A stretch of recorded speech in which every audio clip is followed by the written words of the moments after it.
Hey, how's it going, gunslingers, and welcome back to another summary for Red Dead Redemption 2. This is for part 9 today, and I'll just jump right into it. So we started off with talking with Dutch, and he told us that we should probably go look for Trelawney. I think his first name is Josiah, so I'll call him Josiah. So Dutch told me to take Charles with me to go talk to Josiah to see who he's been talking to and more information about these bounty hunters he mentioned previously. So me and Charles are talking along the way to his housing area, I guess, and we found out that he's kind of a blabbermouth. He talks a big game and he talks a lot, and so we kind of get worried that he might have said some wrong things to the wrong people. But whenever we find his housing area, we look inside and we see that there's been a struggle and that he's been taken somewhere. So we follow the tracks and it leads to these bounty hunters who were at this tent area, and we questioned them to see if they saw Trelawney or Josiah walking around, and we can tell that there's something up because they're kind of dismissive, and we see Trelawney's cane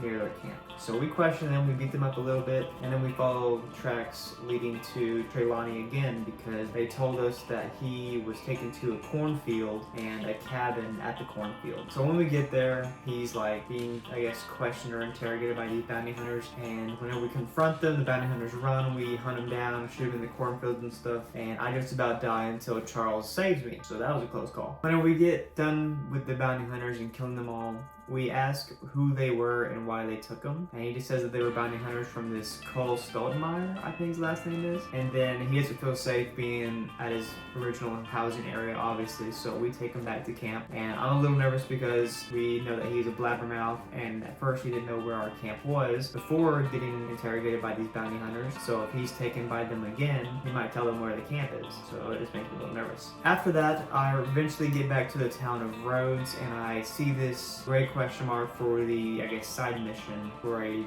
drunk guy who's lost everything, I guess his house and his job that he used to have. And so we talk with him, and he talks about an old pocket watch, a gun, and a ledger that he wants from his house, but he can't get into it because that's what the bank told him. So being a good Samaritan, I went there for him and got his stuff eventually. Not right away, but eventually. And I later found out that he is a slave catcher, I think he was called. But yeah, so Arthur doesn't really like that idea, so whenever we find him again, we kind of just throw his things back at him because he's still whining and stuff, and that was that. We kind of just got his stuff for no reason and realized he was just a shit person. After that, we continued going into the town of Rhodes and run into another side quest, and there is this guy who I guess is a doctor, and he just got his doctor wagon stolen by a couple of guys that just decided to take his wagon. And we didn't really catch the name of this doctor, but his name was on the side of his wagon when we finally got to it. But before we got to the wagon, we had to shoot up some guys who were in this place in the swamp, and after killing them, we got into his wagon, and then we brought it back to him in the town of Rhodes. He then gave us like a little paper thing to make some medicine for some ingredients if we get them, and that was kind of it for him. Then we go meet up with John and Javier back at the Gray's area, and we run into Tavish Gray, who is the father of Beau Gray,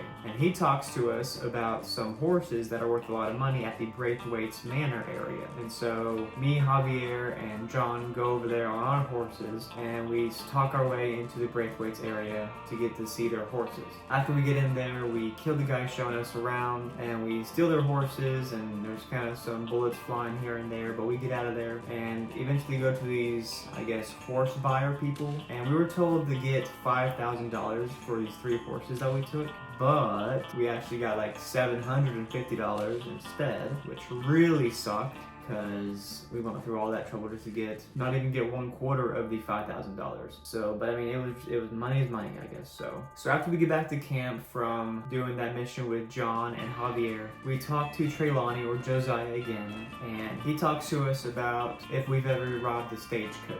And so we're intrigued because he knows something or somebody that given information about a stagecoach to rob.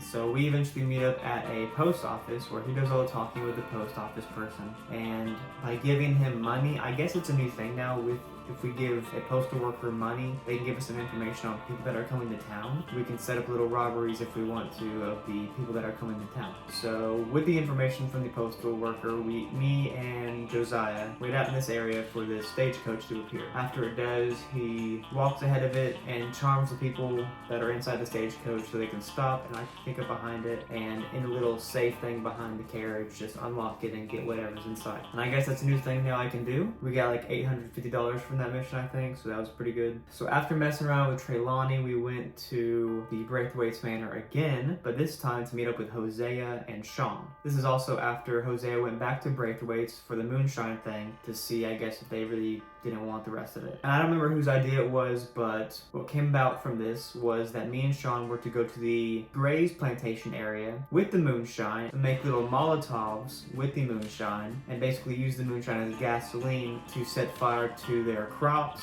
and to a barn that was really dry because it hasn't rained in a while. And so me and Sean park our way into the Gray's plantation area, sneak around until we get a good spot to start the fire and stuff. And then once that goes into flames, everyone starts going crazy and bullets start flying everywhere again. Me and Sean get out of there and eventually make our way back to camp. And that is for the majority what happened in this episode of Part 9 for Red Dead Redemption 2. And I'll catch you guys in the next summary for Red Dead Redemption 2 Part 10. And see you, Gunslinger.